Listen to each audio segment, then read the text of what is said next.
Yang kedua, bagaimana kita kuat menghadapi ujian? Mendekatlah kepada Tuhan. Ada orang yang justru di masa susah, saking kecewanya, itu bilang sama saya gini, percuma saya doa, Tuhan gak jawab-jawab. Ibu jangan suruh saya baca firman, saya udah tahu semua isi Alkitab, dia bilang gitu. Saya doa Tuhan gak jawab, udah capek saya, dia bilang. Bertahun-tahun saya berdoa, gak ada jalan keluar. Akhirnya dia menjauh dari Tuhan, dia jadi pahit sama Tuhan. Nah, saya kasih tahu, kalau masalah tuh berkepanjangan, jangan marah sama Tuhan. Tapi coba duduk tenang dan pikirkan, salahnya di mana. Pasti ada sebabnya. Contoh, Tuhan izinkan proses dalam hidup kita. Pastor Jojo tadi bicara dengan luar biasa. Yang pertama supaya kita bertobat. Kita udah tobat belum? Kenapa masalah kita gak kelar-kelar? Karena kita gak tobat-tobat. Kalau masalah ingin cepat selesai, kita harus cepat bertobat. Yang kedua, untuk membentuk kita. Nah, apa sih pembentukan Tuhan? Contoh, kita sombong. Kita kalau ngomong tinggi, selalu mandang rendah orang lain. Nah, kenapa proses gak kelar-kelar? Lu sombong sih, udah kere sombong lagi. Ada loh tipe-tipe orang yang dia butuh bantuan kita, tapi kalau dikasih tahu sok pintar. Nah, ini orang sombong. Mau dibantu tapi susah dikasih tahu. Ada kan tipe-tipe begitu? Ada orang yang datang sama kami mau pinjam uang.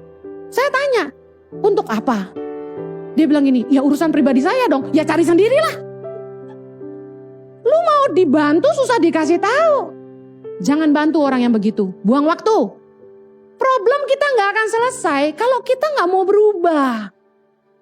Karena proses datang untuk membuat kita bertobat, yang kedua untuk membentuk karakter kita. Yang ketiga apa sayang? Lupa aku tadi.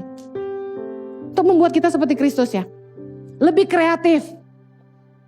Masalah itu bukan pertanda orang itu jauh dari Allah ya. Mari kita lihat ayatnya. Yohanes 15. Yohanes 15, pokok anggur yang benar, ayat yang pertama dan kedua. Kita baca sama-sama. Akulah pokok anggur yang benar dan Bapakulah pengusahanya.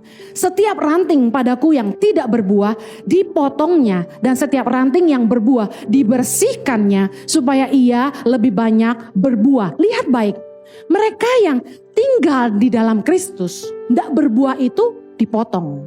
Berarti akan hidup kita kalau tidak berguna, Tuhan akan izinkan hidup kita diproses supaya hidup kita jadi berguna. Bisa paham ya? Kita yang malas, biasanya pertolongan-pertolongan dari orang sekitar kita itu dipangkas sama Tuhan. Orang yang kita andalkan tuh mengecewakan kita. Supaya apa? Supaya kita berbuah. Apalagi, orang tinggal dalam Tuhan, artinya dia dekat dengan Tuhan.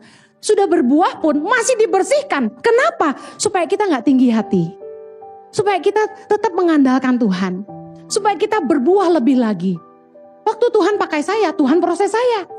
Waktu ada peninggian dari Tuhan, ada perendahan dari orang lain yang Tuhan izinkan terjadi dalam hidup saya. Supaya saya ingat bukan saya tapi Tuhan. Waktu Marlon nyanyi lagu itu, saya tuh nangis terus karena lagu ini tuh selalu bagi saya, ini hati saya buat Tuhan. Bahwa satu-satunya yang saya andalkan tuh cuma Tuhan, gak ada yang lain. Saya gak punya apa-apa dan saya gak punya orang lain selain Tuhan. Kalau Tuhan gak tolong saya gak bisa. Justru kalau kita sungguh-sungguh ngandalin Tuhan ya, kita gak bisa sombong.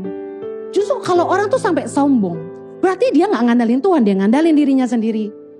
Kita berani bilang bahwa kita mampu tanpa Tuhan? Gak bisa.